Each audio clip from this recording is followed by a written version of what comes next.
अस्सलाम वालेकुम and a very warm welcome. आप देख रहे हैं जी प्रोग्राम जिसे हम सब मिलकर कहते हैं गुड मॉर्निंग पब्लिक। तो स्क्रीन के उस तरफ बैठी सारी पब्लिक को मेरी तरफ से सुबह बखैर। मुझे कहते हैं जनाब सुहाफजल, आज अब्दुर्रऊफ सब नहीं है, मिसिंग है, लेकिन फौरी तौर पर हम चलते हैं इस्लामाबाद, क्योंकि आज इस्लामाबाद में बहुत सारी हैपनिंग्स हैं। तो बहुत सारी चीज़ें हैं हरमीत के पास हमारे पास शेयर करने के लिए। हरमीत कैसे हैं आप? Good morning from Lahore. जी वालेकुम सलाम, सत श्री अकाल, गुड मॉर्निंग। आपकी बात दुरुस्त है कि इस्लामाबाद वैसे भी पाकिस्तानियों की नज़र इस तरफ ही होती है और तमाम तर मीडिया जो है कैमरे जो हैं वो भी कहीं ना कहीं बिजी ज़्यादा नज़र आते हैं। वजह ये है कि आज की अगर हम बात करें तो इमरान खान साहब पर फ़र्द जुर्म जो है वो आयद की जाएगी और आज भी हम देख रहे हैं कि वहाँ पे जो है बड़ी ज़्यादा तहरीक इंसाफ के वर्कर कारकुनान के साथ साथ जो है वहाँ पे दीगर रहनुमा भी पहुंचेंगे। और इसी के साथ साथ आपने देखा कि जैसे एक तो बहाना ये बनाया जा रहा है कि किसान की जो तहरीक है या किसान का जो मार्च है हमने उसकी वजह से ये तमाम तर रेड जोन को बंद किया है, लेकिन हकीकत ये है कि किसान जो है बड़े पुरअमन तरीके से F9 पार्क पहुंचे हुए हैं। उन्होंने इस तरफ रेड जोन की तरफ वो बढ़े नहीं है। लेकिन अगर हम बात करें तो अब जो खबरें गर्दिश करी वो ये है कि तकरीबन 30,000 एहलकार जो है वो वफाकी सूबे ने मांगे हैं, तमाम तर सूबों से, खासकर 20,000 पंजाब से पुलिस एहलकार मांगे, 6,000 जो हैं वो खैबर पख्तूनख्वा से मांगे और ड्रोन्स भी मंगवाए गए शेलिंग के लिए। तो तमाम तर तैयारियाँ जो हैं इस वक्त राना सनाउल्लाह साहब और वफाकी हुकूमत जो है वो कर चुकी है इमरान खान साहब के लॉन्ग मार्च से निमटने के लिए। अच्छा, लॉन्ग मार्च से निपटने के लिए और ऊपर से हमने कल जो प्रोग्राम किया तो इस पॉलिटिकल सेगमेंट में हम इस चीज़ को डिस्कस कर रहे थे कि हम किसी चीज़ को बीइंग बाइस नहीं हो सकते स्क्रीन पे। तो जब हम स्क्रीन शेयर करते हैं तो हम वो बात करते हैं जो कि न्यूट्रल होती है या वो बात करने की कोशिश करते हैं जो आम आवाम को समझ आती है। पीटीआई गवर्नमेंट में कुछ भी हो, कम से कम इस तरह के लॉन्ग मार्चेस, इस तरह के एहतजाज या इस तरह की अगर आप अपना कोई जमहूरी हक इस्तेमाल कर रहे हैं तो उसमें किसी किस्म की रुकावट नहीं रखी जाती थी। इस वक्त राना सनाउल्लाह समेत अगर नून लीग की और मौजूदा हुकूमत की बात की जाए तो मुकम्मल तौर पर तैयारी है सिर्फ और सिर्फ उस आम आवाम को रोकने के लिए जिसको इमरान खान की तरफ से कॉल दी जा सकती है। अब इसमें श्योरिटी कोई नहीं है। लेकिन बिल्कुल दुरुस्त फरमाया आपने। मौलाना फजल रहमान साहब के जो अभी बयानात में देखता हूँ और जिस तरह उन्होंने राना हकीम सनाउल्लाह का नाम रखा हुआ है कि वो हकीम है और वो इलाज करेंगे तहरीक इंसाफ वालों का। मुझे याद है कि अक्टूबर का महीना था, ये 2020 के दिन थे और मैं कवरेज कर रहा था, धरना दिया था कश्मीर हाईवे पे, कोई रुकावट नहीं थी, उस वक्त तहरीक इंसाफ की हुकूमत थी। फिर उसके बाद बिलावल भुट्टो साहब जो है अभी 27 फरवरी को वो निकले थे सिंध से और लॉन्ग मार्च करके वो डी चौक पहुंचे थे और डी चौक में रात 2 बजे उन्होंने एहतिताम किए, चले गए यहाँ से, कोई रुकावट नहीं थी। उससे बाद मौलाना फजल रहमान मार्च के महीने में 2022 को दोबारा निकल आए, दोबारा पीडीएम के लोग निकल आए, कोई रुकावट नहीं थी। लेकिन अब मैं देख रहा हूँ कि ये जो रवैये हैं उसमें काफी तजाद पाया जा रहा है। चलिए सर, आज की अगर हम ताज़ा तरीन अपडेट्स की बात करें तो बड़ी हाईलाइट ये है कि फर्दे जुर्म आयद की जा सकती है ex prime minister Imran Khan पर। और सर ये कुछ भी नहीं है हरमीत, आपको पता है सीधा सीधा 5 साल के लिए नाअहल हो जाएंगे। उनके पास अभी भी ये मौका मौजूद है गैर मशरूत माफ़ी का, जो कि मेरे ख्याल से तीसरी दफ़ा उन्हें दिया जा रहा है। तो हमने तो ये समझ नहीं आ रहा कि तीसरी दफ़ा तो वैसे कहा जाता है कि अगर मौका मिले तो वो लकी होता है। तो मेरे ख्याल से अब इस मौके का फ़ायदा उठाना चाहिए इमरान खान साहब को, ये मौका मिस नहीं करना चाहिए ताकि ये चीज़ें यहीं पर माइंड अप हो और हम अपना वे फॉरवर्ड देख सके, हम पॉलिटिकल पार्टीज़ का भी, अपोजिशन का भी और मौजूदा गवर्नमेंट का भी। चले जी आगे बढ़ते हैं, आज के रनडाउन का आपसे शेयर करते हैं। टॉप स्टोरीज में obviously top of the stories he discuss करेंगे, जिसका आगाज़ में हमने जिक्र किया कि इस्लामाबाद में आया हाईलाइट्स यही है कि अभी इस वक्त भी हम मेरे ख्याल से हरमीत बात कर रहे थे कि शो के बाद राइट आफ्टर शो मैं जाऊंगा और काफ़ी बड़ी तादाद में जो लोग हैं इस वक्त इस्लामाबाद के इर्द गिर्द इस पेशी के लिए जमा है। तो वहाँ जाकर यकीनन आप इंटरेक्शन भी करेंगे और कल फिर हम आपको सोशल मीडिया पे भी ऑन एंड ऑफ देखते रहते हैं। तो वहाँ पर इस वक्त फर्दर जुर्म आयद की जा सकती है और ये काफ़ी हैपनिंग है इस्लामाबाद में। इसको डिटेल में हम डिस्कस करेंगे, हमारे साथ एजाज से ये सब मौजूद होंगे, उनसे इस हवाले से डिटेल से उनका तज्जिया लेंगे। आगे बढ़ेंगे तो आपको बताएं कि आज जो चीज़ सोशल मीडिया पर हाईलाइटेड होती है हम उसे फौरी तौर पर अपने शो में डिस्कस करने की, इस फोरम पर डिस्कस करने की कोशिश करते हैं। प्रोग्राम से पहले मैं और हरमीत भी डिस्कस कर रहे थे ट्रांसजेंडर की एक्ट जो है, जो कि बाकायदा मंजूर हो चुका और सारी चीज़ें सेटल डाउन थी। Everyone was like very satisfied, very calm और सबको लगा था कि चीज़ें बिल्कुल ठीक है। दोबारा से एक नई बहस नए सिरे से छिड़ गई है। अब क्या लूप होल्स हैं, कहाँ पे लोगों को लगता है कि मसले मसाइल हैं, और ट्रांसजेंडर एक्ट बिल पर एतराज़ात और ट्रांसजेंडर कम्युनिटी जो है जो खुद जिनके हक के लिए आवाज़ उठाई है, जिनके हक के लिए कानून बना है, वो खुद कहते हैं भाई आप प्रोपेगेंडा कर रहे हैं, आप हमें ना छेड़ें, आप मत करें हमारे साथ ऐसा। We are very satisfied with this transgender act लेकिन अब देखिए कौन कौन इस बारे में बात कर रहा है सोशल मीडिया पे। वो लोग जिनकी बात सुनी जाती है, वो लोग जो इन्फ्लुएंस रखते हैं, तो वो इन्फ्लुएंस को इस तरह से इस्तेमाल करें कि लोग मुतासिर हो तो उनको कम से कम फायदा हो। तो ये ट्रांसजेंडर एक्ट को हम हरमीत आज की टॉप स्टोरी में डिटेल में डिस्कस करेंगे। इसके अलावा मॉनसून नहीं जा रहा भाई, नहीं जा रहा, गर्मी नहीं जा रही, हम क्या करें, लाहौरी तो परेशान हो गए हैं। इस्लामाबाद में फिर भी कहीं ना कहीं ताज़ा हवा का झोंका हरमीत के आसपास से गुजर ही जाता है, लेकिन लाहौर वाले तो गर्मी से मरे जा रहे हैं। ये मॉनसून खत्म होने का नाम नहीं ले रहा, लेकिन हम मरे के करीब हैं इसलिए बस देख ले, करीब करीब है ना। अब ये मौसम जो बदल रहा है हरमीत, इसमें बड़े सारे मसाइल आपके स्किन के हो जाते हैं, और आजकल जो वायरल है उससे तो सबको ही बीमार किया हुआ है। तो ये वायरल के अलावा जो स्किन की जल्दी अमराज कौन कौन सी ऐसी हैं जिससे आप बच सकते हैं अगर वक्त पर प्रिकॉशंस कर लें और आपके पास सॉल्यूशंस मौजूद हों। तो हम आप बदलते मौसम में आपकी स्किन को कैसे सेफ रखना है, हम इस पर आज के प्रोग्राम में आपको कुछ छोटी छोटी अच्छी अच्छी टिप्स देंगे जो आप घर पे भी कर सकते हैं। अच्छा जी, इसके अलावा हम last but not the least आज बात करेंगे सदारती अवार्ड याफ्ता और अवार्ड के लिए नामजद होने वाली डॉक्टर आयशा सिद्दीका से आपकी मुलाकात कराएंगे। Basically she is a gynaecologist, और किस तरह से उन्होंने ख़वातीन की तालीम के लिए बहुत सारा काम किया है, स्टीरियोटाइप ब्रेक किए हैं, किस तरह से वो भी काम कर रही हैं, मज़ीद उनके मुस्तकबिल में क्या प्लान्स हैं, हम इस पर डिटेल में आज के प्रोग्राम में बात करेंगे।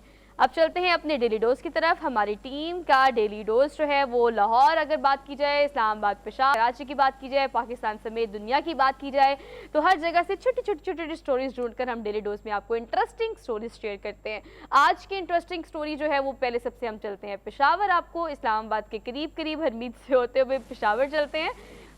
बड़ी खूबसूरत सी गली जो हमने आपको दिखा दी है फौरी तौर पर आपकी स्क्रीन पर, गुड मॉर्निंग पब्लिक की स्क्रीन पर आप देख रहे हैं। ये माहौल दोस्त बनाने के लिए इस जगह को पेशावर का एक शहरी है जिसने बड़ी डिवोशन का मुजाहरा किया है और फूलों से और पौधों से इस गली को सजा दिया, और बड़े बड़े ये देखिए हरमीत बड़े बड़े करके लिखा हुआ है कि यहाँ कूड़ा फेंकना मना है, यहाँ पौधे लगाएं, और ये एक शहरी ने देखिए क्या कमाल किया है माहौल दोस्ती इन्वायरमेंट बनाने के लिए। देखिए जी, सोहा आपको याद होगा कि कराची में भी इस तरह का इकदाम जो है एक निजी ये तो एक शख्स ने ये इकदाम उठाया और बहुत बड़ा काम है। मैं समझता हूँ कि इंडिविजुअली अगर हम करना चाहें तो हम बहुत कुछ कर सकते हैं, लेकिन हम करना नहीं चाह रहे।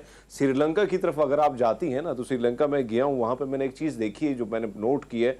एक तो एजुकेशन वहाँ पे बहुत ज़्यादा, उसी के साथ साथ रिस्पॉन्सिबिलिटी जो है हर शख्स ने ली है कि वो सफाई का काम जो है वो खुद करेगा, और वहाँ की गलियाँ कूचे जितनी भी हैं वो आपको साफ सुथरे वो मोहल्ले आपको नजर आएंगे। उसकी वजह यह है कि लोग जो हैं वहाँ पे आपको ऐसी गैर जिम्मेदारी का मुजाहरा करते हुए नजर नहीं आएंगे। वो चाहे कूड़ा है उसके लिए वो कूड़ादान अगर बना हुआ है, आप यहाँ पे देखें इस्लामाबाद में, मैं सिर्फ इस्लामाबाद की बात करता हूं, हर संडे को जिस पार्क में आप जाते हैं और वहां पे एक रश आपको दिखाई देगा, तो वहां पे जो खाने जिस तरीके से लोगों ने खाने मंगवाए तो या खाने अपने घर से लेके जाते हैं, वो सारा का सारा उनके पास ही डस्टबिन होगा, लेकिन वो इतनी हिम्मत नहीं करेंगे या इतनी कोशिश नहीं करेंगे कि उड़ जाएं और उस डस्टबिन में वो सारी चीज डाल लें। लेकिन ये काम अगर जिसने किया है पेशावर में, बड़ा अच्छा काम है और उसको अप्रिशिएट करना चाहिए। और इस गली को नाम दिया आज तो पाजी नहीं है वैसे आपको, मॉडल स्ट्रीट का नाम दिया है इसको। पता है मुझे ऐसा लगता है कि अगर कोई एक बंदा भी आपके माशरे में, आपके सर्कल में या आपके मोहल्ले में ऐसा काम कर रहा हो, तो बाकी इर्द गिर्द के लोग ऐसा काम करने के लिए विलिंग होते हैं और फिर वो इस कारवां का हिस्सा बन जाते हैं। मतलब अगर इस शहरी ने काम शुरू किया है तो इर्द गिर्द के इसके जो दोस्त बाब और जो हमसाए हैं वो भी इस काम में इसका बड़ा साथ दे रहे हैं कि देखिए अब आप अगर इसको मॉडल स्ट्रीट बनाना चाहते हैं तो हम भी मॉडल स्ट्रीट बनाने में आपके साथ साथ हैं, पेश है।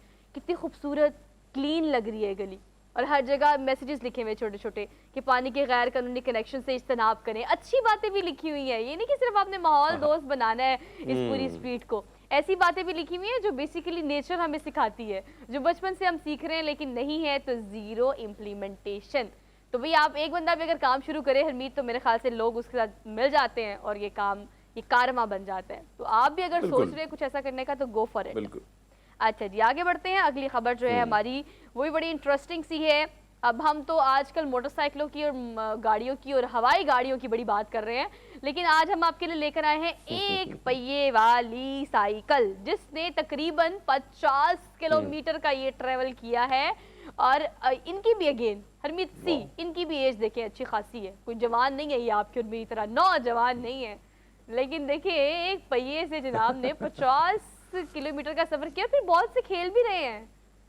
ओह माय गॉड, और साथ में खेल भी रहे हैं। आपकी बात दुरुस्त है कि उम्र का कोई वो, अगर आप देखें ना कि कुछ करना चाहें तो हमारे पास जितनी भी स्टोरीज हमारी जो टीम ढूंढ के ले आती है उसमें उमूमन हम देखते हैं कि वो कहीं ना कहीं तो 90 क्रॉस करके भी आ जाते हैं। और आपने देखा कि कुछ ऐसी खवातीन या तो, लेकिन इसको अगर आप देखें कि ये बड़ा मुश्किल काम है वाकई में। आप 50 किलोमीटर पे आप जाएं और वो भी एक पहिए पे, और उसके साथ साथ खेलते हुए जाएं, उसको एंजॉय करते हुए जाएं, तो इसका एक अलग मजा है। लेकिन करने में जाहिर बात है बहुत सारी दुश्वारियां, बहुत सारी मुश्किलात और बहुत सारी प्रैक्टिस आपको करनी पड़ती है, क्योंकि आसान नहीं है भैया। हरमीत आप देखिए, it's not as easy as pie कि आपके पास हैंडल नहीं है, आपके पास साइकिल के 2 पहिए नहीं है, एक ही पहिया है।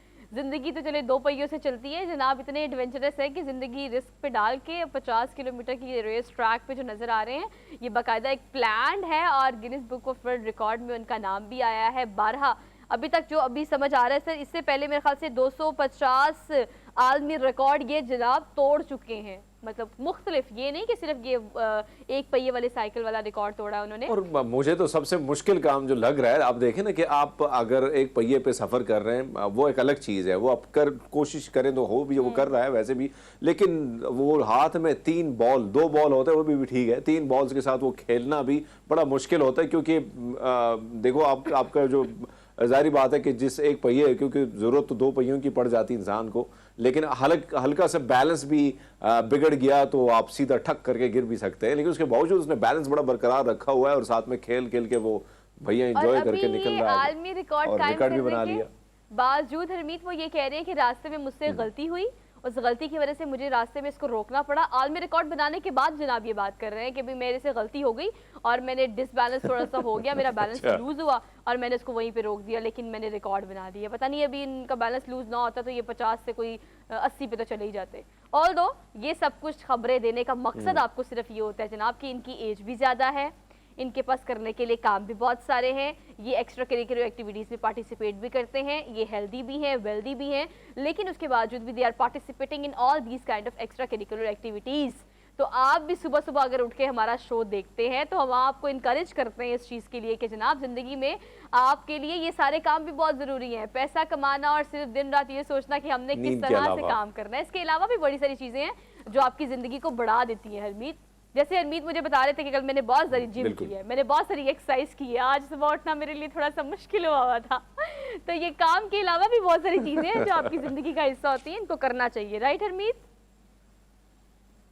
बिल्कुल ऐसा ही है। आप हम देखते हैं ना कि हमारे जितने भी नौजवान हैं, ज़्यादातर आजकल तो वैसे नींद को ही तरजीह दी जाती है, आरामदेह ज़िंदगी गुजारने को ही तरजीह दी जाती है। तो मेरे ख्याल में बहुत सारी एक्टिविटीज़ अगर आप करना चाहें, आप ये मत सोचें कि चाहे एज आपकी 20 है या 40 है या 50 है, आप बहुत कुछ कर सकते हैं। बहुत सारी एक्टिविटीज़ ऐसी हैं जिससे वो आप हेल्दी भी रह सकते हैं, आप बिजी भी रह सकते हैं और आप चाहें तो उससे कुछ कमा भी सकते हैं।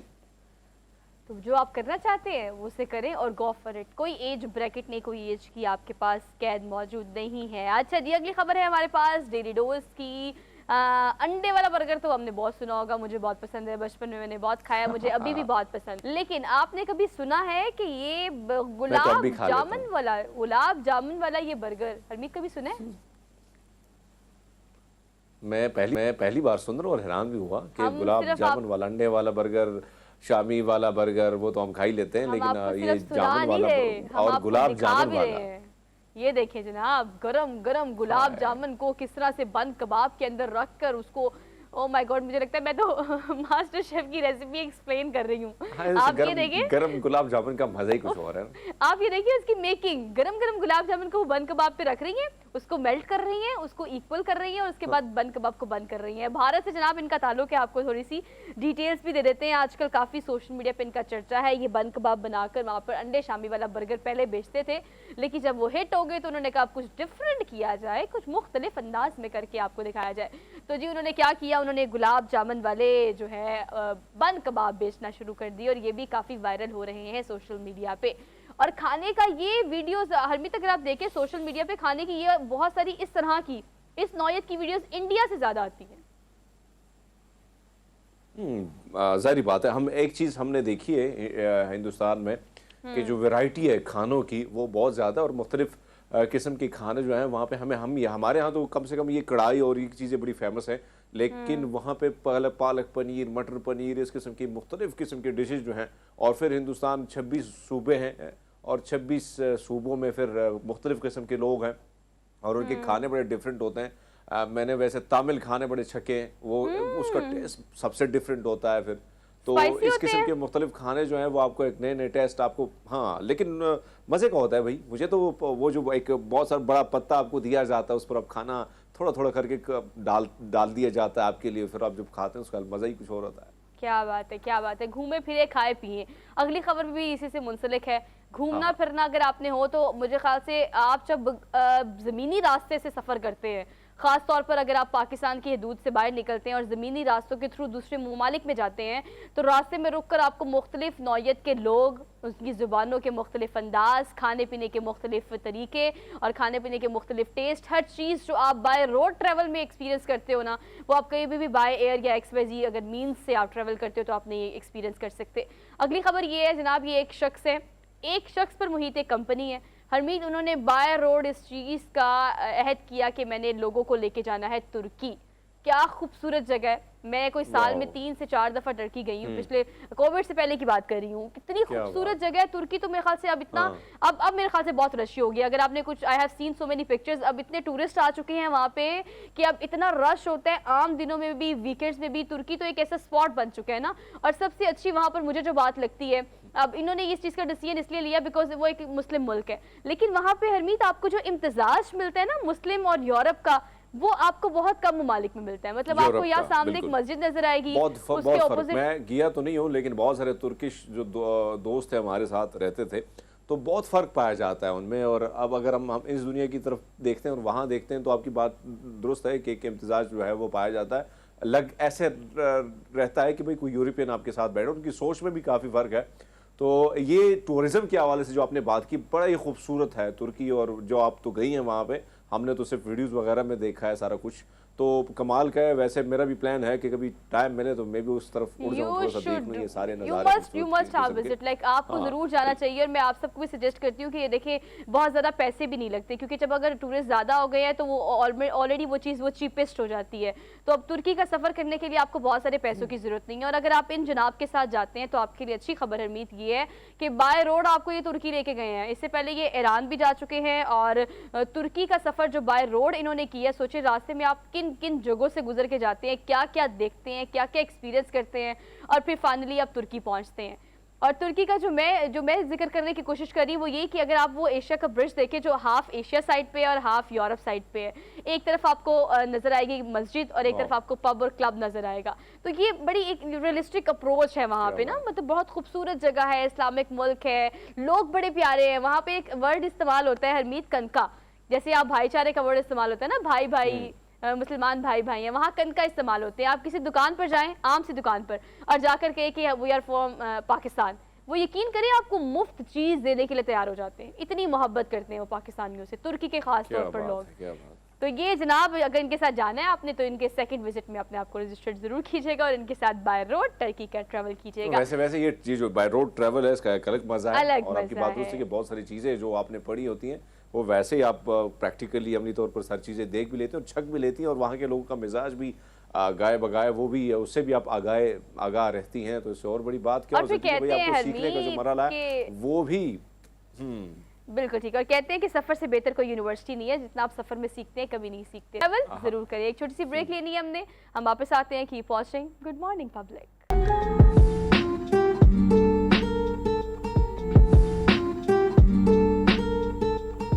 Welcome back after the break. अगर आज के पॉलिटिकल हैपनिंग के हाइलाइट्स की बात कीजिए, सबसे अहम खबर जो प्रोग्राम के आगाज में हमने आपको दी वो यही थी कि आज फर्दे जुर्म आयद की जा सकती है ex prime minister Imran Khan पर। लेकिन इसके अलावा बहुत सारी ऐसी चीज़ें हैं जो राह क्लियर हो सकती है, उनके लिए चीज़ें बिल्कुल क्रिस्टल क्लियर करने के लिए उनके पास एक आखिरी मौका है, जो कि गालिबन ज़्यादा नहीं तो कोई तीसरा मौका है। तो अब वो इसको अवेल करते हैं या नहीं करते, इस पर हम डिटेल में बात करेंगे। एजाज से ये सब हमारे साथ मौजूद हैं। सर, आपने वक्त दिया सुबह सुबह, thank you so much. Good morning from our side. Sir, कहिएगा आज की हैपनिंग को आप किस तरह से देखते हैं? अगर आज फर्द जुर्म आयद हो जाती है तो सीधा सीधा कुछ भी नहीं, आपको 5 साल के लिए नाअहल कर दिया जाएगा। गैर मशरूत मुआफ़ी का एक ऑप्शन उनके पास मौजूद है जो कि तीसरी दफ़ा उनको दिया जा रहा है। आप क्या समझते हैं, अब उन्हें ये अवेल कर लेना चाहिए? मेरे ख्याल में इमरान खान साहब को खुद भी इस बात का इदराक है कि अगर उन्होंने माफी ना मांगी तो वो उनके खिलाफ फर्द जुर्म आयद होगी, उनको सजा हो सकती है। और ये सजा उनकी नाअहली का सबब बन सकती है। बिल्कुल ऐसे तो मेरा ये ख्याल है कि वो माफी मांगेंगे और वो माफी मांगने के लिए तैयार भी हैं, लेकिन इसमें कुछ सवाल पैदा होते हैं। क्या ये सहूलत तमाम लोगों को दी जाती है? अच्छा। क्या इस तरह जो बार बार अदालत ने जिस तरह उन्हें मौका दिया और बार उन्होंने अदालत को एम्बैरस करके एक तौहीन की अदालत की, यानी कि ये एक तौहीन नहीं है, ये अगर अमली तौर पे देखा जाए तो ये 3 बार तौहीन की गई है। एक बार ज़ेबा चौधरी के साथ तौहीन की गई है, फिर अदालत ने बुला लिया, आपने जवाब जमा करवाया, दूसरी तौहीन, माफी नहीं मांगी, फिर आपको दूसरा मौका दिया गया, आपने फिर माफी नहीं मांगी, तीसरी तौहीन। तो ये एक बार नहीं हुआ, ये 2-3 बार हुआ है। तो मेरा ये ख्याल है कि अदालत सारी चीजों को देखेगी और कभी इम्कान तो यही है कि इमरान खान साहब माफी मांग लेंगे और ये मामला काफी हद तक रिजॉल्व हो जाएगा। शायद अदालत आज ही के दिन उनकी माफी कबूल ना करे, ये मुमकिन है, लेकिन ये मामला काफी हद तक रिजॉल्व होगा। ठीक है जी हरमीत। अच्छा सर, वैसे अगर हम देख रहे हैं कि खान साहब ने इससे कबल भी कहा था कि अगर मुझे मौका दिया जाता, मैंने कोशिश की बात करने की लेकिन मुझे मौका नहीं दिया गया, तो आपको लगता है कि क्या उससे पहले भी खान साहब कंप्रोमाइज़ करने वाले थे लेकिन कहीं ना कहीं उसे वो टाइम नहीं मिला या इजाज़त नहीं मिली? मेरा नहीं ख्याल कि खान साहब की ये बात दुरुस्त है। अदालत ने तो मौका दिया और आपको लिख कर आपने जवाब जमा कराने का मौका दिया, 2 दफा दिया। तो अगर आपने माफी मांगनी थी तो अदालत के रोस्तों पर आकर तो नहीं मांगनी थी, आपने तो बेसिकली माफी मांगनी थी, आपने रिटन रिप्लाई में जो आपने नहीं मांगी। तो ये मेरा नहीं ख्याल कि ये खान साहब की ये जो दलील है कि जी मुझे मौका दिया जाता तो मैं माफी मांग लेता, मेरा ये बिल्कुल ख्याल नहीं है। इमरान खान साहब के जो वकला हैं, मैं जाती तौर पर समझता हूँ कि वो भी इस इमरान खान साहब को एक बंद गली में ले जाने की कोशिश कर रहे थे और उन्होंने की है। बज़ाहिर उनकी तरफ से यही कहा गया है कि हम जो अल्फाज आपको लिख के देंगे वही मौक़िफ़ आप इख्तियार करें, और ज़ाहिर है इसमें इमरान खान साहब की सोच और जैसे कहना कि उनकी। अच्छा सर, अगर हम देखें तो कल भी आपने देखा कि वकला जहाँ थे तो वहाँ पे खान साहब पहुँचे और वहाँ पे जो तकरीर भी उन्होंने की और वही अल्फाज दोबारा दोहराए जो इससे पहले उन्होंने कहा था कि अगर 100 गीदड़ों की फ़ौज हो या 100 शेरों की फ़ौज हो, गीदड़ लीडर हो तो वो कभी कामयाब नहीं होते। इस किस्म के बयानात से आपको क्या लगता है कि जो इस्टेब्लिशमेंट में कहीं ना कहीं सपोर्ट था खान साहब का वो अब ख़त्म होने जा रहा है, क्योंकि बयानात में बड़ी सख्ती आ गई है खान साहब की? देखिए, इमरान खान साहब जो है इस वक्त हमारी इस्टेब्लिशमेंट जरा गोल मोल लफ्ज़ है, मैं आपको खुली बात करता हूँ। बेसिकली हमारी जो मिलिट्री है वो एक ट्रांजिशन के पीरियड से गुजर रही है, वहां पे चेंज ऑफ कमांड होने जा रही है और ये बड़ी अहम मामला है कि फौज की कमांड तब्दील होने जा रही है और जो कमांडर फौज को गुज़िश्ता 5-6 साल से कमांड कर रहे थे, जनरल कमर बाजवा, वो उन्होंने ऐलान कर रखा है कि वो एक्सटेंशन नहीं लेंगे। कानून में इस बात की गुंजाइश हमारी सियासी जमातों ने पार्लियामेंट के जरिए कानून साजी करके बना दी, लेकिन उन्होंने कहा कि जी अब वो एक्सटेंशन नहीं लेंगे, तो अब वो रिटायर होने जा रहे हैं। तो इस दौरान इमरान खान साहब उनके ऊपर हमले कर रहे हैं, एस्टैब्लिशमेंट के फौज के ऊपर और फौजी क़यादत के ऊपर हमले कर रहे हैं। और जो फौजी क़यादत है वो जिस मामले से गुजर रही है उसका मैं इजहार कर चुका हूँ कि वो चेंज ऑफ कमांड के प्रोसेस से गुजर रही है। वहां पर अनाउंस किया गया है, कमर बाजवा साहब की बिहाफ के ऊपर DGISPR ने अनाउंस किया है कि हमारा सियासत से कोई ताल्लुक नहीं है, हम न्यूट्रल हैं। और अब वो न्यूट्रल नजर भी आ रहे हैं। न्यूट्रल माजी में नहीं थे, माजी में जब फौज सियासत में हिस्सा लेती रही उस पर हम सारे तनकीद करते रहे, हम सारे नाकद रहे, अब वो न्यूट्रल नजर आ रहे हैं। इमरान खान साहब क्या कह रहे हैं? इमरान खान साहब ये कह रहे हैं कि न्यूट्रल नहीं रहें, इमरान खान साहब का साथ दें। और इमरान खान साहब को दोबारा इक़्तिदार पे बिठा दें। ये खान साहब का मौक़िफ़ है, ये खान साहब का बयानिया है कि वो आर्मी पाकिस्तान का एक बहुत बड़ा आप जिस तरह मसला है। फरमा रहे हैं कि अभी आज पॉलिटिक्स में। माफी से काम चल जाएगा, माफी से वो माफी तलाफी का काम हो जाएगा। सर अभी अगर देखा जाए, एक तरफ स्टैब्लिशमेंट के साथ पंगा है, दूसरी जानिब हम देख रहे हैं कि मामला जो है तोशाखाना की बात की जाए या अगर बात की जाए फॉरेन फंडिंग के हवाले से, तो कहीं ना कहीं तलवार जो है खतरे की तो लटक रही है और खतरे की घंटी किसी भी वक्त बज सकती है। आपको लग रहा है ऐसा कि महसूस हो रहा है सर? मेरे ख्याल में हरमीत मुझे तो कहीं खतरा बिल्कुल लगता रहा है इनिशियल फेज में, लेकिन अब जो जो वक्त गुजर रहा है मुझे तो ये लग रहा है कि शायद इमरान खान साहब को इलेक्शन कमीशन के अलावा शायद किसी से और कोई इतना बड़ा खतरा नहीं है, मुझे ये लग रहा है। और अगर इस्लामाबाद हाई कोर्ट उनके खिलाफ कोई कार्रवाई करती है तो मेरे लिए बड़ा सरप्राइज होगा, मेरे लिए बहुत सरप्राइज होगा, क्योंकि जिस तरह लीनियंसी मुअज़्ज़ज़ अदालतें दिखा रही हैं, ज़रा एक लीडर भी हैं, पब्लिक सपोर्ट उन्होंने हासिल की है। जैसे भी अब हम उनकी सपोर्ट के ऊपर क्वेश्चन तो उठा सकते हैं कि किस तरीके से हासिल की गई, लेकिन उनके पास पब्लिक सपोर्ट है, इस बात से इनकार नहीं किया जा सकता। तो जो सर्वेस हैं वो बताते हैं कि उनके पास सपोर्ट है।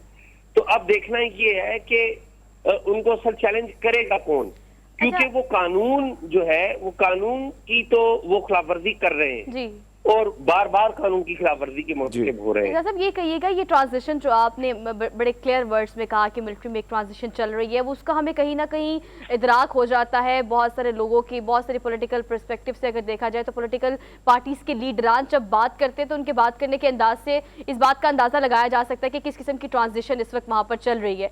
इमरान खान की अगर हम गुफ्तगू को देखें तो रिसेंटली जो उन्होंने अपना खिताब किया उसमें वो बड़े बाआवाज़ बुलंद किस्म के अंदाज में आए, उन्होंने कहा कि नहीं भी अब मैं वो जो पहले बात किया करते थे उन्होंने वही बात दोबारा से की है, वो रिपीट कर रहे हैं। बीच में एक टेन्योर ऐसा आया था जिसको हमने काफी डिस्कस भी किया था, वो काफी मुफाहमत की सियासत पर यकीन रखना शुरू हो गए थे और इस तरह से बहुत ज्यादा ब्लंट होकर बातचीत नहीं कर रहे थे।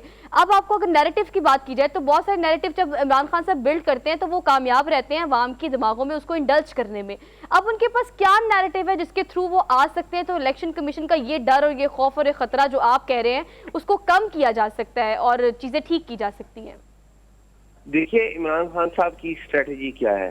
इमरान खान साहब की स्ट्रेटजी 2-3 लेयर्स के ऊपर है। एक लेयर उसकी ये है कि खान साहब ये अनाउंस कर दें, यानी कि गवर्नमेंट को प्रेशराइज करें और एस्टैब्लिशमेंट को प्रेशराइज करें कि वो कब्ल वक्त इलेक्शन करवाएं। वो तो नहीं हो रहा।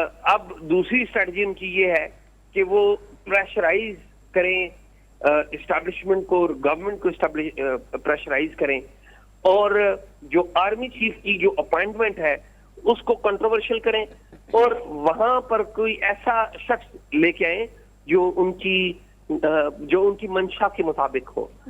वो ऐसे किसी शख्स को आर्मी चीफ नहीं देखना चाहते जो उनकी जिसे वो ना पसंद करते हो। तो इस वक्त इमरान खान साहब की जो स्ट्रेटजी है वो इसके ऊपर रिवॉल्व कर रही है और खान साहब जो हैं वो आर्मी चीफ की जो अपॉइंटमेंट है उसको कंट्रोवर्शियल करने जा रहे हैं। और आप देखिए कि कल भी उन्होंने ट्वीट की है, इससे पहले पब्लिक में खिताब भी किया है और इसी मौजू को उन्होंने छेड़ा है। तो माजी में कभी इस तरह नहीं हुआ कि आर्मी चीफ की अपॉइंटमेंट वो ज़ाहिर गवर्नमेंट का कानूनी इख्तियार होता है, तो माजी में कभी इसकी अपॉइंटमेंट के ऊपर कभी इतना तनाज़ा खड़ा नहीं करने की कोशिश की गई जितना इमरान खान साहब कर रहे हैं।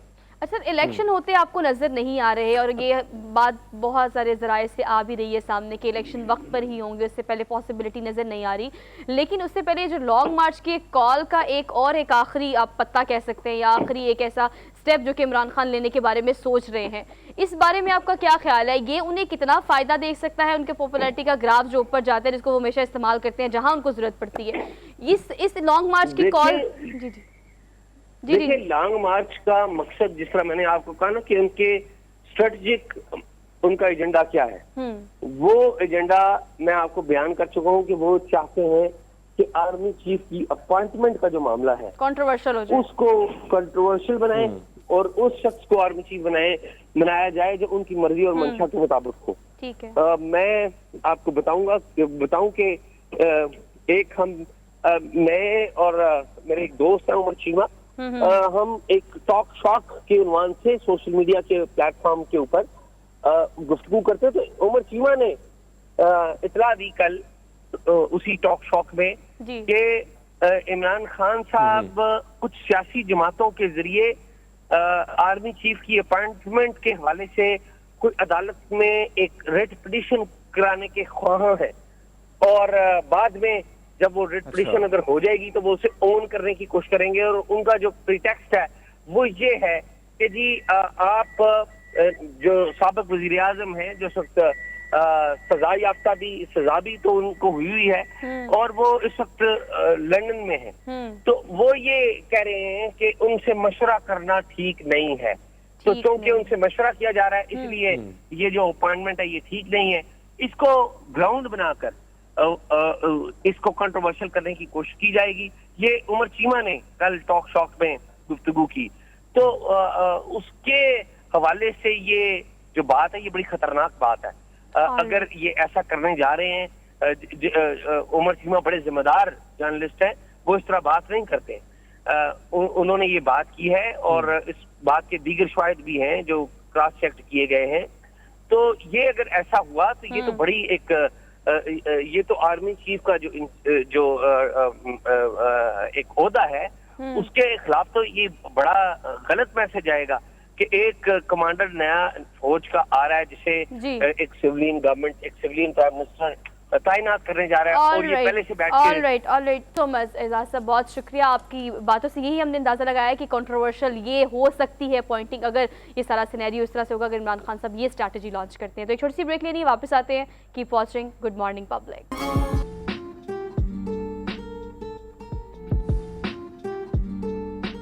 Welcome back after the break. तो शौक के लिए लोग पता नहीं क्या क्या करते हैं। कुछ तो ऐसे शौक होते हैं कि सारी ज़िंदगी, बल्कि आधी से ज़्यादा ज़िंदगी आपकी इसी शौक में निकल जाती है। पेट्स रखने का शौक तो सबको ही बहुत है, लेकिन परिंदे पेट्स रखना और अपनी आधी ज़िंदगी उनके साथ गुजार देना, एक छोटी सी ज़बरदस्त रिपोर्ट है। कहाँ से है, हैव अ लुक, देख कर वापस आए, फिर बात करते हैं।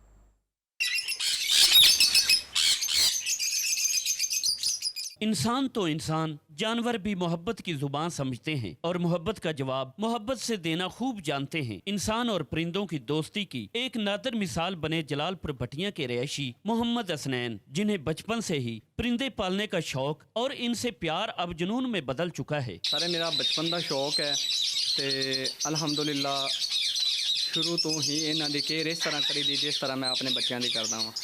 टाइम के उपर दाना पानी सब्जियां फ्रूट वगैरह इन्हों पा के ज़हनी तौर पर जिस तरह बच्चों ने खिला के सुकून होंदा है, इस तरह इन्होंने खिला के सुकून मिलता है। हसनैन का ये कहना है कि घर में परिंदों को पालना उनको कैद करना मकसद नहीं, बल्कि ये मुझसे मानूस हैं और मैं भी घर लौटते ही इनके पास आकर दिन भर की थकान भूल जाता हूँ। ज़हनी तौर पर जिस टाइम भी दबाव या कोई ज़हनी टेंशन का बंदा शिकार हो, इन्हों को आके बैठ के ज़हनी तौर पर सुकून मिलता है, जिस टाइम में मुख्तलिफ बोलियाँ बोलते हैं।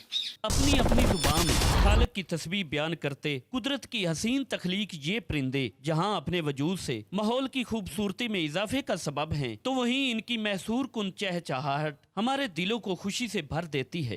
परिंदे रुए ज़मीन पर ना सिर्फ आसारे ज़िंदगी देते हैं, बल्कि हर दौर में हज़रत इंसान के बेहतरीन दोस्त भी रहे हैं। कैमरामैन अली रज़ा के साथ अज़हर हुसैन, पब्लिक न्यूज़, पिंडी भटिया। वेरी ट्रू हरमीत, वाकई ऐसा होता है कि आप थोड़े से डिप्रेशन में चले जाएं, थोड़े से स्ट्रेस में हो, ये चहचहाहट जो है परिंदों की सुबह सुबह उठ के अगर आप वैसे सुने तो आप रिफ्रेश हो जाते हैं। तो ये वाकई बातें करते हैं इंसानों से। देखिए, वैसे सोआ अगर इंसान जो है ना वो कुदरत के जितने भी करीब होगा वो डिप्रेशन और इस किस्म की चीज़ से वो दूर होता चला जाता है। वो वजह ये है कि अब अगर हम देखें, हम जिस तरह लेटेस्ट टेक्नोलॉजी आ गई, चीज़ें आ गई हैं, दुनिया बदलती जा रही है, तो हम कहीं ना कहीं कुदरत से हम दूर होते चले जा रहे हैं। और यही वजह है कि आज हर इंसान जो है, हमने बाहरी दुनिया देखी है और बाहर दुनिया में हर शख्स अलग अलग बैठ के तन्हाई में बैठना उसको बड़ा पसंद होता है। पाकिस्तान में एक चीज़ जो मुझे बड़ी अच्छी लगी, अब यहाँ पे भी बड़े शहरों में ये मामला भी अब बढ़ चढ़ के ये चीज़ें बड़ी हो रही हैं कि लोग पाकिस्तान के लोग वाकई बड़ी मोहब्बत करने वाले हैं और जानवरों से मोहब्बत भी उनकी ज़ुबान भी कोई एक आर्ट का नाम है। ऑल्दो हसनैन का बड़ा अच्छा सा ये एक शौक है जो वो पाल के रखा हुआ है उसने। हमने एक छोटी सी ब्रेक लेनी है, हम वापस आते हैं, आप देखते रहिए गुड मॉर्निंग पब्लिक।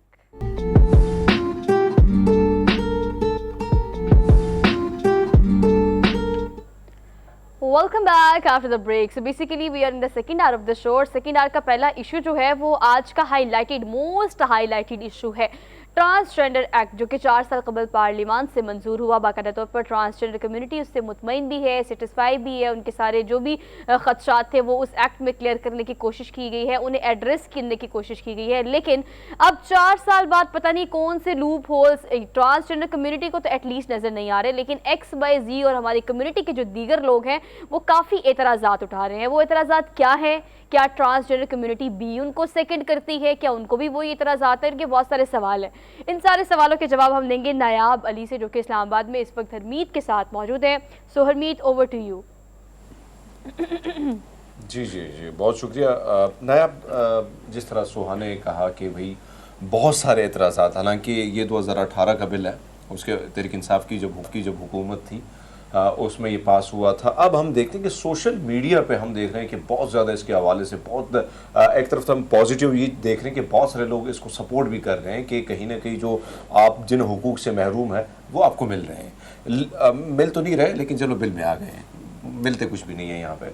अब मुझे ये बताइए कि एतराज़ात किस बात पे, क्या क्या वजह कि उसको कंट्रोवर्शियल बनाने की क्यों कोशिश की जा रही है? सबसे पहले तो thank you so much Harmeet. जो है वो इस कंट्रोवर्सी के बाद जो है वो वी वर अवॉइडिंग के हम मीडिया प्रेजेंस ना करें। This is my first presence जिसके ऊपर we will openly talk about this controversy, और मैं कुछ इंकशाफात भी करूंगी कि कौन कौन से जो इदारे हैं जिनकी तरफ से बहुत जल्द स्टेटमेंट्स आने जाने वाली है, और वो अपनी गलती को तस्लीम भी करेंगे कि हमारी गलती की वजह से ये कंट्रोवर्सी स्टार्ट हुई। तो सबसे पहले जब 2018 का जो ट्रांसजेंडर का कानून है वो एक बहुत मुकम्मल और जामिया कानून है। बेसिकली ये कानून वो तमाम फंडामेंटल ह्यूमन राइट्स को इंडोर्स करता है जो कि कॉन्स्टिट्यूशन ऑफ पाकिस्तान में तमाम सिटीजन्स के लिए मुतय्यन किए गए हैं। अब जो है वो हमें समझ नहीं आती कि सेनेटर मुश्ताक साहब और जो दूसरी इंतहा पसंद मजहबी और सियासी जमातें हैं उनको हम जिन्स परस्ती इसमें कहाँ पे नज़र आ गई, क्योंकि ये कानून क्लियरली कह रहा है कि जो है वो ये सिर्फ और सिर्फ ख्वाजा सरा अफराद, ट्रांसजेंडर अफराद के लिए, और उसकी बड़ी मुकम्मल और जामिया हमने तारीफ की हुई है। तो जो भी ख्वाजा सरा शख्स जो है वो अपनी मर्जी से मुतय्यन करदा से जो है वो सिंफ के मुताबिक नादरा के साथ रजिस्टर करा सकता है। पहली बात है वो जो नादरा ने डाटा पेश किया सेनेट ऑफ पाकिस्तान में, शेख रशीद साहब ने वो डाटा प्रेजेंट किया था कि जी 15,000 के करीब मर्दों ने औरतों का शनाख्ती कार्ड बनाया और 13,000 के करीब औरतों ने मर्दों का शनाख्ती कार्ड बनाया। लेकिन उसके बरक्स जो है वो सिर्फ 27 जो लोग थे उन्होंने ख्वाजा सरा का शनाख्ती कार्ड बनाया। अब देखिए आपके पास डाटा मौजूद है, अगर किसी ने ये अपने शनाख्ती कार्ड को तब्दील करवाया है, पहली बात तो ये कानून कहीं पे ना सपोर्ट करता है, ना इसके आप रूल्स पढ़ लें जो कि ट्रांसजेंडर प्रोटेक्शन रूल्स 2020 हैं, उसके अंदर बड़ा स्पेसिफाई कर दिया है कि नादरा ने उसको तीसरी सिंफ के अंदर जेंडर कैटेगरी उसको कहते हैं एक्स, उसके अंदर उसको रजिस्टर करना है और उसके अंदर सब कैटेगरीज 3 है। तो अब देखें वो जो मर्द हैं अगर उन्होंने फॉर एग्जांपल अपना आईडी कार्ड चेंज करवाया बगैर किसी प्रोसीजर्स के, आपके पास डाटा मौजूद है, अगर उन्होंने शादियां कर ली हैं पाकिस्तान में तो क्या कोई इस तरह का केस रिपोर्ट हुआ? अगर हुआ है तो उनको जेल में होना चाहिए।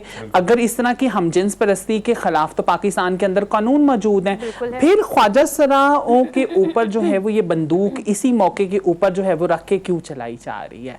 ख्वाजा सराओं के ऊपर इसी मौके के ऊपर इसलिए बंदूक रख के चलाई जा रही है बिकॉज आजकल पाकिस्तान के अंदर ना बड़ा इस्लामिक टच जो है वो उसका एक कॉन्सेप्ट जरा थोड़ा सा मशहूर हो गया है कि आपने अगर पॉलिटिकल वोटिंग और सिंपैथी क्रिएट करनी है ना पाकिस्तान के जो अवाम है जो कि अरशद एंड जुबैदा हैं उनके अंदर आपने करनी है तो आपने जरा मजहबी थोड़ा सा कार्ड प्ले करना है और जमाते इस्लामी और ये जो इस तरह की जमातें हैं वो शुरू से करती हैं। आप देखें इनका एजेंडा किसके खिलाफ है। एजेंडा जो है वो क्योंकि जमाते इस्लामी को जो है वो स्वीप आउट कर दिया जमीयत उलमा इस्लाम ने खैबर पख्तूनख्वा के अंदर लोकल गवर्नमेंट इलेक्शंस में। अब उन्होंने कोई ना कोई तो कार्ड इस्तेमाल करना था। अब वो डायरेक्टली वो कहते एक तरफ तो कहते हैं हम ट्रांसजेंडर के कानून के वो करते हैं, कोशिश करते हैं कि इनको राइट्स के राइट्स मिल जाए, राइट्स एग्जैक्टली कि वो कहते हैं कि जी ये जमातों ने कहाँ से जी हम जिन्स परस्ती का कानून ले आए और इंटरनेशनल LGBT एजेंडा को जो है वो कहाँ से ले आए। देखें मसला ये है कि हमें सबसे पहले जो तारीफ है, एक तो हम जिन्स परस्ती चूंकि इसमें कहीं पे है नहीं, मर्दों ने बनाया तो उनको भाई सजा दो जाके, औरतों ने बनाया जाके अपने आप को शनाख्ती कार्ड कन्वर्ट करवाया तो वो। हाँ मुझे एक चीज़ ये बताएं कि दूसरी तरफ कहते हैं कि कोई मर्द उठेगा और वो ख्वाजा सरा का शनाख्ती कार्ड बनाएगा उसको प्रिविलेज मिलेगा। आपने हमें प्रिविलेज कौन सा दिया है? हमें मैं आपको बताती हूँ कि प्रिविलेज कौन सा है। पहले घर से निकाल दिया जाता है धुतकार के, फिर जाके जॉब नहीं दी जाती है, फिर जाके ट्रैफिक लाइट में अगर भीख मांगते हैं तब भी तंग कर दिया जाता है, ताने कसे जाते हैं। ऐसा ही है। और प्रिविलेज सबसे बड़ा प्रिविलेज पता क्या है कि अगर आपने पाकिस्तान के अंदर कत्ल होना है ना, आपने अपनी जान से जाना है तो आप ख्वाजा सरा बन के सामने आ जाओ। 4 का कत्ल अभी एग्जैक्टली बिल्कुल कोशिश की गई है और कराची के अंदर भी कत्ल किया। और इनकी हेट क्राइम के बाद हम तो इसके ऊपर मुकदमा करने जा रहे हैं इस जमात इस्लामी के खिलाफ, और जिन्होंने ये पूरा का पूरा नॉट ओनली जमात इस्लामी बल्कि अदर जमातें जिन्होंने ट्रांसजेंडर कम्युनिटी के खिलाफ हेट जो है वो स्पीच जो है वो शुरू की है। मैं ना हरमीत जी नया मैं देखता हूँ आपको भी, आप लीड करती है तमाम तर पाकिस्तान के जितने भी ट्रांसजेंडर हैं उनको लीड करती है और आपकी तरफ मैं आया भी हूँ, स्टोरीज भी हमने बहुत सारी की हैं। अब इस कंट्रोवर्शियल एक तो मुझे ये बताएं कि हुकूक, क्योंकि उस पर हम खुल के आना चाहते हैं कि क्या क्या हुकूक इससे मिल जाएंगे, मिलते तो नहीं है, मिल जाएंगे इस बिल में जो चीज़ें हैं, थोड़ा सा उसको क्लियर कीजिएगा। और ये जो कंट्रोवर्शियल बनाने की जो चीज़ है इस पर आपकी कम्युनिटी की क्या उनकी तरफ से क्या रद्द-ए-अमल है, वो क्या करना आगे कोई लाएमल होगा, क्या किया जाएगा इसके हवाले से? अच्छा सबसे पहले तो हमारी जो कम्युनिटी है ना वो जो है वो जो पढ़ी लिखी कम्युनिटी है वो सारी की सारी इस कानून के हक में खड़ी है, क्योंकि उनको पता है कि जो इस कानून के तहत हमें राइट टू डिग्निटी जो मिला है, हमारी जो इज़्ज़त और वक़ार हमें मिला है और वो एश्योरिटी मिली है कि ट्रांसजेंडर अफराद को वो तमाम के तमाम जो कि एक पाकिस्तान के शहरी को हक हासिल हैं वो मिलेंगे, उसकी गारंटी मिली है। तो ख्वाजा सरा कम्युनिटी तो इसके साथ है। फिर जब कंट्रोवर्सी की बात करते हैं ना, डिफरेंट किस्म की डेफिनेशंस के ऊपर बात करते हैं, इसके अंदर डेफिनेशन जो है वो ये डल गई। मैं 2017 में जब ये कानून बन रहा था, I was the key person in that matter. तो उसके अंदर हमने इस कानून को 5 जो है वो स्केल्स के ऊपर, मैं बताना चाहती हूँ आपके तवज्जुह से कि उन 5 स्केल्स के ऊपर हमने जांचा था।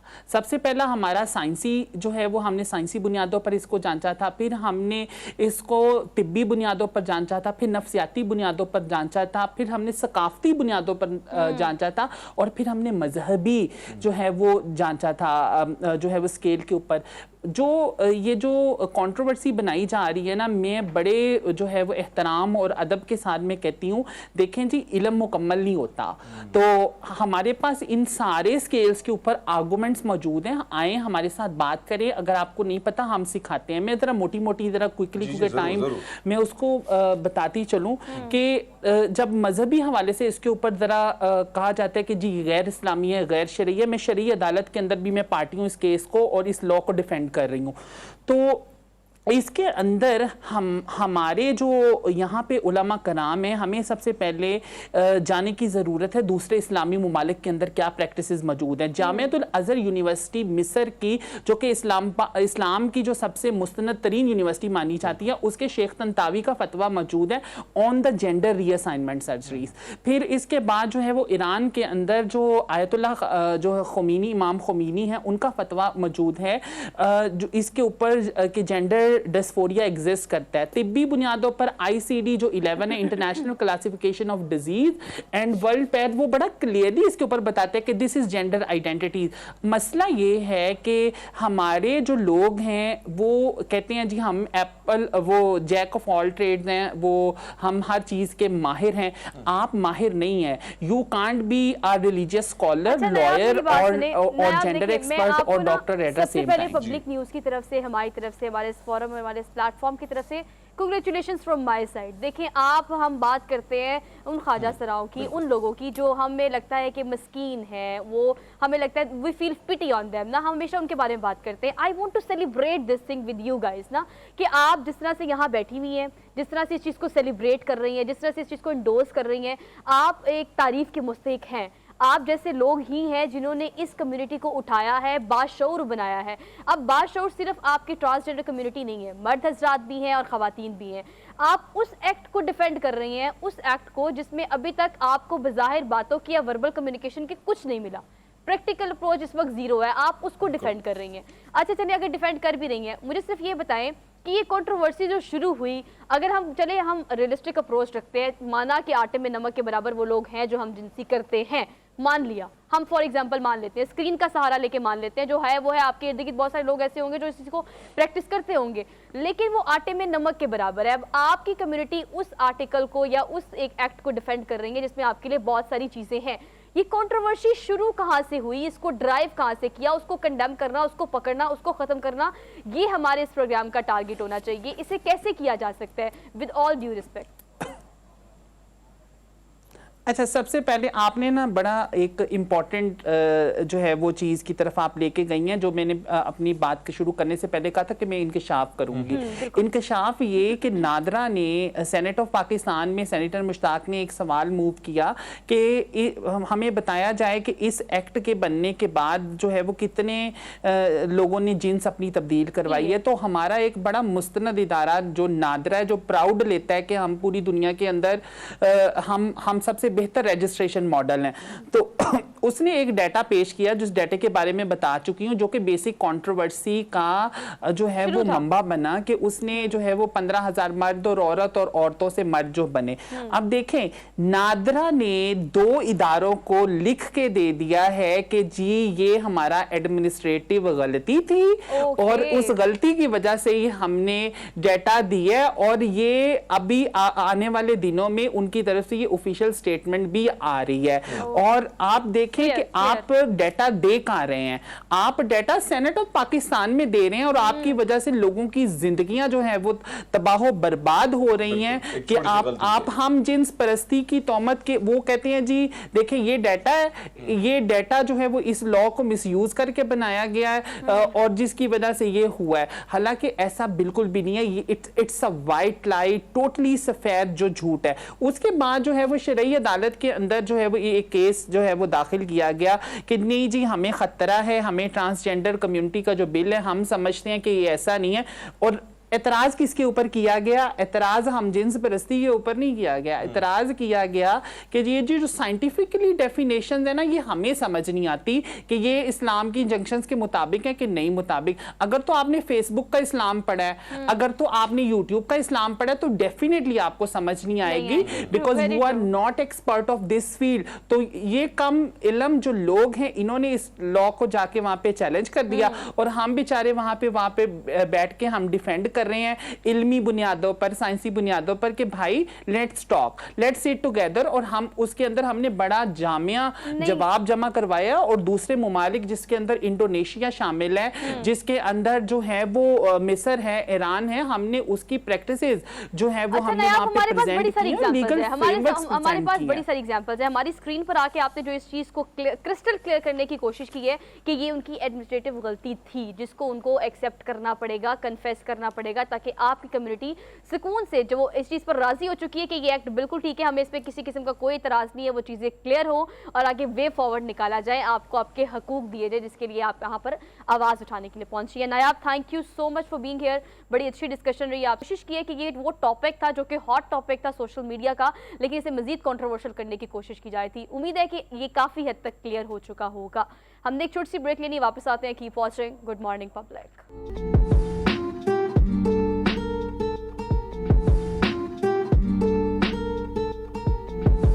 Welcome back after the break. I have a solution with you guys कि आप अगर मॉनसून से बहुत परेशान हैं, गर्मी नहीं जा रही, तो कोई बात नहीं, गर्मी का हल हमारे पास कम है, सिवाय एसी के। लेकिन इस गर्मी से या इस मानसून के मौसम से जल्दी अमराज जो हो सकते हैं, या आपकी स्किन की छोटी छोटी प्रॉब्लम्स जो बाद में बड़ी हो जाती हैं, और स्किन की प्रॉब्लम्स वैसे इतनी सेंसिटिव होती हैं, और उस सेंसिटिविटी पे फिर हम अपने बहुत सारे टोटके आजमाना शुरू कर देते हैं बगैर कंसल्टेशन के। बहुत सारे मार्केट में जो इस वक्त फेक रिव्यूज़ पे डॉक्टर्स मौजूद हैं, सैलून्स मौजूद हैं, ट्रीटमेंट्स मौजूद हैं, हम उनकी तरफ जाना शुरू करते हैं और फिर रिजल्ट बहुत ज़्यादा बुरा आ जाता है। तो मूनसून के मौसम में किस तरह से अपनी स्किन को आपने प्रोटेक्ट करना है, अगर इस तरह किसी ट्रीटमेंट की तरफ जाना भी है तो उससे पहले कंसल्टेशन कितनी ज़्यादा ज़रूरी है, इन सारे सवालों के जवाब हमें देंगे डॉक्टर मुबशिर, जो कि इस वक्त मौजूद हैं इस्लामाबाद में, डर्मेटोलॉजिस्ट हैं, हरमीत के साथ हैं। तो हरमीत, आज सारे गेस्ट इस्लामाबाद भेज दिया हमने, over to you once again. वैसे स्किन के मामलात हैं और फिर जाहिर बात है कि बहुत सारे ऐसी चीज़ों के हवाले से कहीं ना मैं कोशिश करता हूँ कि सवालात जो है वो सवाल ज़्यादा करें। वैसे डॉक्टर साहब, अगर हम देखें, अब ऐसा होता है कि बहुत सारे लोगों की शिकायत होती है, ख़वातीन की ज़्यादा होती है, हम मर्दों को जो मिल गया वही लगा लिया और निकल आए। भाजी, ये हम देखते हैं कि ड्राई स्किन, कभी हम देखते हैं कि आजकल लोगों की स्किन कभी ड्राई होती है, फिर ऑयली हो जाती है, फिर स्किन ड्राई हो जाती है, इसकी क्या वजूहात हैं? क्या मौसम, एक तो हम मानसून की बात की, वो भी तवील होता जा रहा है, तो ऐसे में क्या प्रिवेंशन क्या है, क्या तरीक़ाकार है, खासकर जो घरों में बैठे लोग हैं? क्योंकि स्किन की अगर हम बात करें, फिर स्किन ट्रीटमेंट की बात की जाए तो खर्चे भी बहुत आता है ना। Thank you very much Harmeet साहब और मैडम सोहा। तो जो आपने सवाल किया, डेफिनेटली आजकल का करंट वेदर कंडीशन ऐसी है और हमारे सराउंडिंग में, इन्वायरमेंट में बारिशों का सीज़न चल रहा है, और जिस तरह आपने बताया बहुत लंबा हो गया, उसकी वजह से काफ़ी सारे नुकसान भी हैं, वो भी सबके सामने हैं। तो स्किन केयर कैसे करनी है और स्किन के ऊपर उसके क्या इफेक्ट्स आ सकते हैं, उसके बारे में आज हम बात करेंगे। सबसे पहले तो ये है कि जो आप एक जनरल पब्लिक के लिए या सबके लिए एक जनरल कंसेप्ट ये है कि जी कि जब बारिशें बढ़ जाती हैं तो सराउंडिंग इन्वायरमेंट में ह्यूमिडिटी का अंसर ज़्यादा हो जाता है, मतलब ये कि ज़्यादा नम हो जाती है हवा, जिसकी वजह से होता क्या है कि स्किन जो है वो हल्की सी ना आपकी स्किन के ऊपर चिपचिपाहट सी या कोई ऐसी जो हमारी सीबम प्रोडक्शन हो रही होती है वो थोड़ी सी इस तरह से होती है कि सराउंडिंग इन्वायरमेंट में चूंकि ह्यूमिडिटी ज़्यादा है तो उसकी जो वो ख़त्म होनी होती है वो उतना नहीं होती, और स्किन के ऊपर हल्की सी लेयर जो है ना वो बन जाती है, जिसकी वजह से बड़ा अजीब सी फीलिंग्स आती हैं और काफ़ी लोग उससे इरिटेट भी होते हैं। अच्छा, उसका ये है कि उसकी ना सिर्फ ये कि आपको इरिटेट करती है, जो आपकी स्किन के ऊपर चिपचिपाहट सी आ जाती है, जबकि वो आपको ओवरऑल फर्दर एक्नी की तरफ भी ले जाती है। आम वेदर में अगर फॉर एग्जांपल आपको एक्नी नहीं हो रही है और रूटीन में आपकी स्किन कॉम्बिनेशन स्किन है या सपोज ड्राई स्किन है, लेकिन इस तरह के विंटर में उसकी जो है ना सीबम प्रोडक्शन, ऑयली स्किन होने के चांसेस बढ़ जाते हैं, इवन के जो ड्राई स्किन भी है। और जिन लोगों की स्किन ऑलरेडी ऑयली है वो मजीद ज़्यादा ऑयली हो जाती है, तो इसलिए थोड़ी सी केयर करने की ज़रूरत होती है। वो केयर करके आप इसकी जो भी कॉम्प्लिकेशन है या जो भी इसके साइड इफेक्ट्स हैं उससे आप बच सकते हैं। क्या केयर, मतलब कौन सी, किस किस्म की केयर होनी चाहिए? जो घरों में बैठे हैं, मेरे तरह बंदा जिसके पास टाइम नहीं होता है वो क्लिनिक की तरफ जाए, तो इस किस्म की क्या क्या चीज़ें हैं जिसको इस्तेमाल करके वो कम से कम ये ऑयली स्किन से बच सकता है? अच्छा, इसमें यह है कि जो ऑयली स्किन देखें, जो सराउंडिंग इन्वायरमेंट है उसको तो हम चेंज नहीं कर सकते, तो इसमें करना हमने ये होगा कि जो हमने फेस वॉश करना है, जो फिर हम अपने मॉइस्चराइजर यूज़ कर रहे हैं, या फिर ये कि हमने जिससे जो फेस वॉश यूज़ कर रहे हैं वो इस तरह के यूज़ करें कि जिससे सीबम प्रोडक्शन की कंट्रोल हो।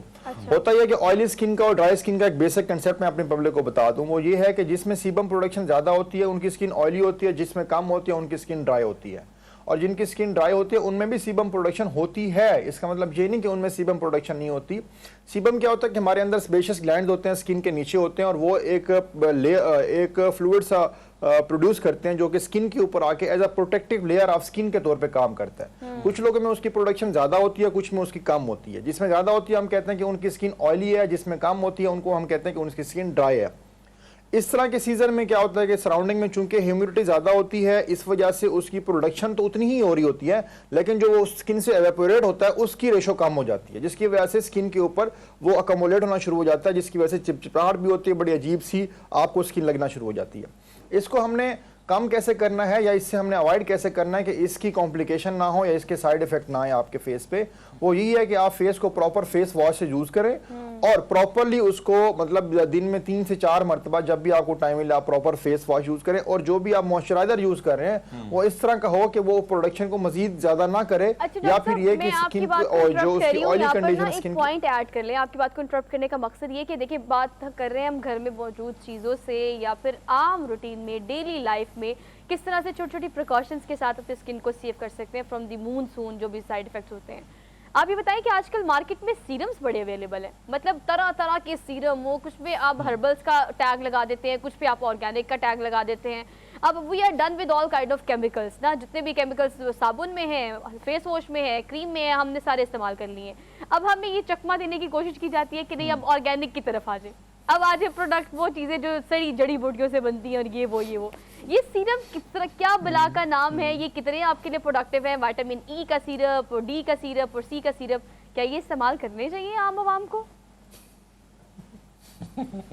नहीं, सबसे पहले तो आपने बड़ी इंटरेस्टिंग बात की कि हमें चकमा देने की कोशिश की जाती Exactly. है। अब पॉइंट ये है कि जो हम डर्माटोलॉजिस्ट भी हैं और हम लोग जो स्किन स्पेशलिस्ट हैं, हाँ। हमारी तो मेन जो क्लाइंटल है या हमारे जो मेन पेशेंट्स हैं वो हैं ख़वातीन। अच्छा। और ख़वातीन को डील करना एक लिहाज से मुश्किल भी है और दूसरी तरफ से आसान भी है। मुश्किल इस लिहाज से है कि उनको कन्विंस करना, उनको एग्री करना या उनको किसी बात पे मनाना बहुत मुश्किल टास्क है। दूसरी बात यह है कि अगर दूसरी तरफ जाए, आसान कैसे, आसान ऐसा है कि उनको बता दिया जाए कि आप खूबसूरत हो जाएंगी, तो they are totally agree. yes. तो इसमें सिंपल जो बात आपने पूछी है कि जो हमारे पास सीरम्स अवेलेबल है मार्केट में, अच्छा ये ब्रांड के ऊपर बहुत डिपेंड कर रहा होता है। हाँ। कुछ अच्छा। ब्रांड्स हैं कि जिसमें विटामिन सी भी होता है, विटामिन ई भी होता है, ठीक है, और अगर तो उनकी ब्रांड की ऑथेंटिसिटी है फिर तो आप उसको यूज करें। और वो क्या करते हैं, सीरम जो है वो ना सिर्फ आपकी स्किन को बेहतर करते हैं बल्कि रिंकल्स को भी कम करते हैं और स्किन ग्लो को भी इंप्रूव करते हैं, स्किन को फर्दर यूथ की तरफ भी लेके जाते हैं, मतलब जो एक एजिंग साइन आ रहे होते हैं उसको भी वो इंप्रूव करते हैं।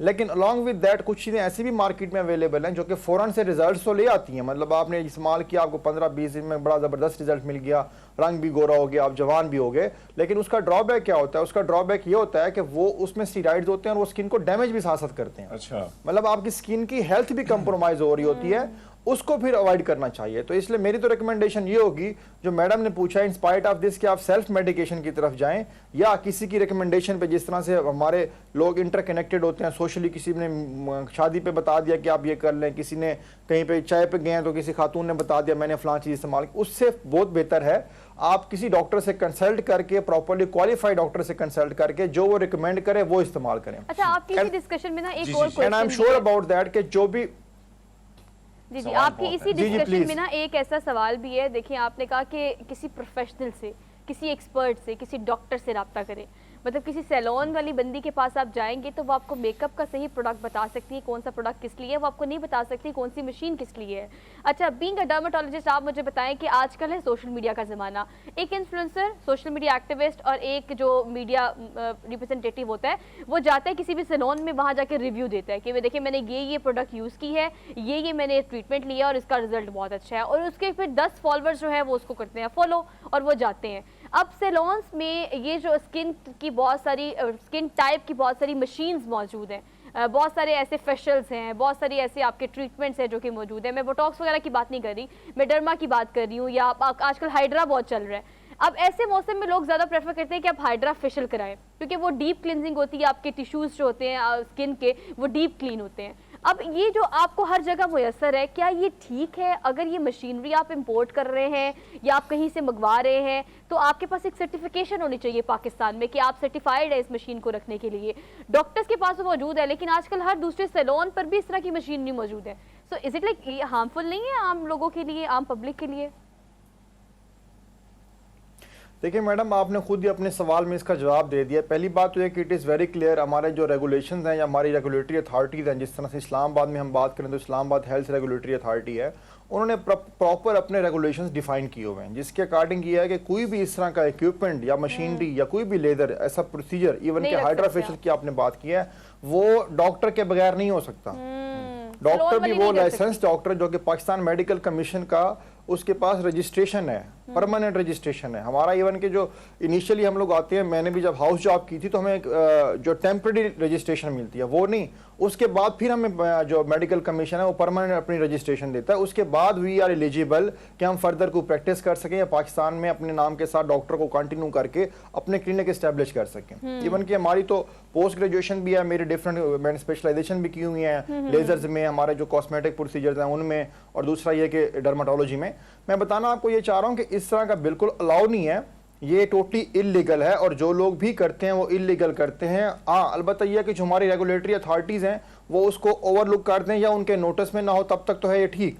और अलबत्ता जब भी उनके नोटिस में आएगा या सपोज के कोई कंप्लेन करेगा तो उनके जो जगह हैं वो भी सील हो जाएंगी और उनके ऊपर प्रॉपरली जो एक लीगल एक्शन है वो भी हो जाएगा। All right thank you so doctor much. साहब ये बात भी दुरुस्त है कि जी मेरे ख्याल कंटिन्यू में करें, टाइम पूरा हो गया, तो आप अपनी बात मुकम्मल कर लें। डॉक्टर साहब से जानना चाहूँगा, डॉक्टर साहब अगर हम देखें स्माइलिंग या स्माइल लाइनिंग जो होती हैं, ये सवाल वैसे मेरे एक दोस्त फसीह सती ने किया था कि डॉक्टर साहब से ज़्यादा पूछिए इसका ट्रीटमेंट क्या तरीकाकार होता है, और अगर घर बैठे अगर आप नौजवान हैं और जवान हैं, फ्रेश स्किन है और आपकी लाइनें आ जाती है, तो उसको घर पे बैठ के कैसे उसको किया जा सकता है इसके treatment?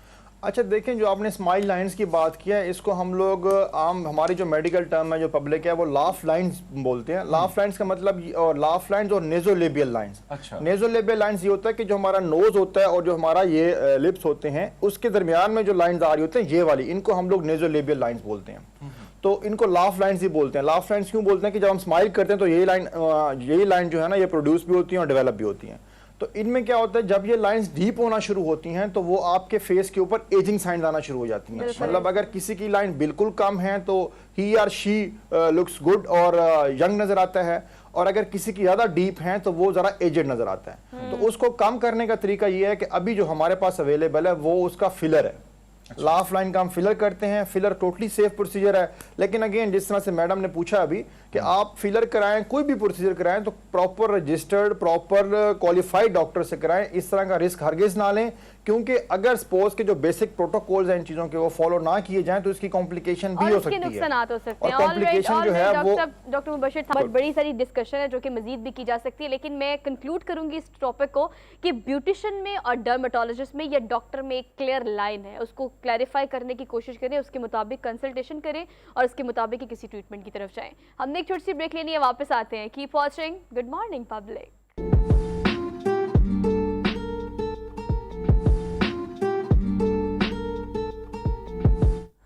Welcome back after the break. Basically जब आप किसी भी एक कामयाब खातून को किसी मकाम पर देखते हैं तो आपको ये पता होता है कि वो इस मकाम पर मौजूद है और वो डिज़र्व करती है, लेकिन उसके पीछे एक ह्यूज सक्सेस स्टोरी होती है, एक ऐसी जर्नी होती है जो कि बाज़ात आप लोगों से शेयर करना इसलिए भी ज़रूरी होता है कि आप भी अपनी ज़िंदगी में कहीं ना कहीं शायद इस वक्त उस मकाम पर हो कि आपको लगे ज़िंदगी ख़त्म हो गई है, चीज़ें ख़त्म हो गई है, आप मायूसी में हैं, परेशानी में हैं और ऐसी मुश्किलात में हैं जिसका आपको कोई बज़ाहिर हल नज़र नहीं आता। डॉक्टर आयशा से आज आपकी मुलाकात हमने करानी है। उनके बारे में एक ही लाइन है, जब मैंने ये रन डाउन पढ़ा तो एक लाइन जब मुझे बहुत क्लिक की, वो ये थी कि वालिदैन से छुपकर तालीम का हसूल मुमकिन बनाने वाली डॉक्टर आयशा, जो कि बेसिकली गायनेकोलॉजिस्ट हैं। इसके अलावा college of physician and surgeon of Pakistan की पहली खातून काउंसलर भी हैं। इसके अलावा चीफ रीजनल डायरेक्टर भी हैं और इनकी स्टोरी जो मैं इनकी ज़ुबानी सुनना चाहती हूँ तो फौरी तौर पर उनके पास चलते हैं और उनको आज के प्रोग्राम में हम खुशामदीद कहते हैं। डॉक्टर आयशा कैसी हैं आप?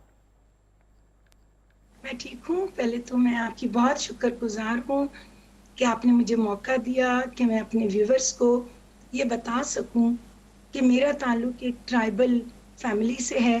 बादिज़ई कबीला चुगज़ई होते हैं ये, लेकिन ये बहुत बैकवर्ड एरिया है। जैसे मेरी कजन्स हैं उनमें कोई भी पढ़ा नहीं है, बल्कि जो मेल है वहाँ पे मर्द भी नहीं पढ़ते हैं और तालीम को बहुत ही अजीब तालीम याफ्ता लोगों को समझा जाता है। उनकी नज़र में बिजनेस ही सब कुछ है। और अपनी मेरी कज़न जब मेरे पास क्लिनिक में आती हैं तो मैं उनको कहती हूँ कि आप तालीम हासिल करें। तो 13-14 साल की बच्ची को जब मैं देखती हूँ कि वो प्रेग्नेंट होके मेरे पास आ रही है तो फिर मैं अल्लाह ताला का शुक्र अदा करती हूँ। मेरे वालिद साहब पढ़े लिखे हाईली एजुकेटेड इंसान थे, उनको ख़वातीन की तालीम के कतन खिलाफ थे। मेरे मोहल्ले में फैसलाबाद से टीचर्स रहती थी और हम उनके घर नीलाम घर देखने जाते थे। तो उन्होंने देखा कि ये बहुत ज़हीन बच्ची है, तो मुझे कहा कि आप स्कूल क्यों नहीं पढ़ती हैं? क्या बात है। मैंने कहा मेरे बाबा कहाँ पढ़ने देंगे। तो वो मैं चुपके से अपने स्कूल ले गई, मुझे उन्होंने एडमिट किया और जिस दिन बाबा अपने काम से, उनका बिजनेस था, जाते थे, मैं स्कूल जाती थी, अदरवाइज मैं घर में पढ़ती थी। और मुझे 3rd क्लास में उन्होंने एडमिट किया। टीन टाउन स्कूल था, उर्दू मीडियम। मेरे भाई पढ़ते थे, उनके लिए जो मेरे बाबा को शौक था कि उनके बेटे पढ़ें और ऑफिसर्स बने। तो जब ट्यूटर पढ़ाने आता था तो जिस एरिया में ट्यूटर पढ़ता था वहाँ एक दीवार थी, तो मैं दीवार की दूसरी तरफ खड़े होकर सुना करती थी और कि वो क्या पढ़ा रहे हैं। अच्छा, फिर मैं मेरे भाइयों को कहती थी कि ये आपको ये चीज पर ये कैसी है, वो कहते आपको कैसे पता चला कि 16 का पहाड़ा ऐसे होता है, ये ऐसे होता है। तो मुझे शौक होता गया और अल्हम्दुलिल्लाह जो ये मेरी टीचर थी आबदा बाजी, जब उन्होंने मुझे एडमिट किया 5th क्लास में, उस वक्त बोर्ड हुआ करता था 1975 में, मैंने 5th क्लास का बोर्ड भी टॉप किया।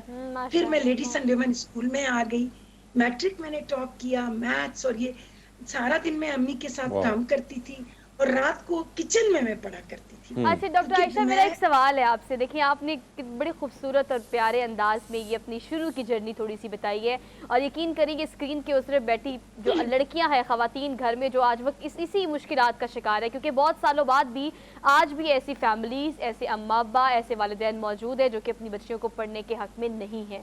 आप ये बताइएगा कि गायनाकोलॉजिस्ट हैं आप बहुत माशाल्लाह ज़हीन है, बहुत स्ट्रगल किए, माँ बाप से छुप कर तालीम हासिल की, लेकिन ये फील्ड क्यों? मतलब ऐसा क्या था जो आपने अपने बचपन में देखा, अपनी जवानी में देखा, जिसके बाद लगा कि ये एक ऐसी फील्ड है जिसमें काम करना और इंसानियत की खिदमत करना बड़ा ज़रूरी है? देखिए, मैंने 1990 में MBBS किया। उस वक्त हमारे ज़माने में गायनेकोलॉजिस्ट ही हुआ करती थी फीमेल, जैसे प्रोफेसर शहनाज बलोच थी, और कभी मैंने किसी भी खातून डॉक्टर को नहीं देखा था। और फिर मैंने बताया FSC में जब मैंने टॉप किया, मेरी FJ की सीट हो गई, वहाँ भी फातिमा जिन्ना मेडिकल कॉलेज, लेकिन मैं वापस बोलान मेडिकल कॉलेज आ गई। यहाँ मैं पोजीशन होल्डर, चीफ, ये मैं बेस्ट ग्रेजुएट रही हूँ बोलान की। तो हमारे ज़माने में खातून जो लड़कियाँ डॉक्टर थी ना, वो गायनेकोलॉजिस्ट ही थी। अब जैसे माशाल्लाह मेरी फैमिली में मेरी 2 भतीजियां, मेरी बेटी, अब वो डर्मेटोलॉजी में आई हैं। लड़कियां बाकी फील्ड्स में भी आ रही हैं। ये बहुत अच्छी बात है, एक बहुत ही हेल्दी ट्रेंड है कि सर्जन भी हैं, डर्मेटोलॉजिस्ट भी हैं, साइकेट्रिस्ट भी हैं।